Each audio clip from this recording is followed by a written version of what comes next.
Il y a 50 ans, en signant le traité de l'Élysée, l'Allemagne et la France scellaient leur réconciliation. Mais le traité, c'est d'abord l'histoire de la rencontre de deux hommes. En 1958, Charles de Gaulle, 67 ans, l'ancien chef de la France libre, est devenu président du Conseil. Konrad Adenauer, 82 ans, un opposant à Hitler, est premier chancelier de l'après-guerre. Et c'est l'histoire d'une amitié qui naît de leur première rencontre à Colombey-les-Deux-Églises, la résidence privée de De Gaulle. AFP, 14 septembre 1958. Président du Conseil, Madame de Gaulle attendait le chancelier sous le péristyle de l'entrée principale et c'est en arborant un large sourire que les deux hommes d'État ont échangé leur première poignée de main.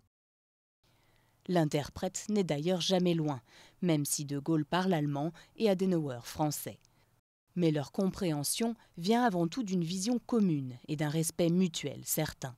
Ici, De Gaulle accueille Adenauer en décembre 1961 à son arrivée à l'aéroport d'Orly. Là, les deux hommes et leurs épouses rencontrent les danseuses de l'Opéra de Paris. Visite d'Adenauer au Louvre avec le ministre de la Culture André Malraux. Dépôt de gerbes sur la tombe du soldat inconnu à l'Arc de Triomphe.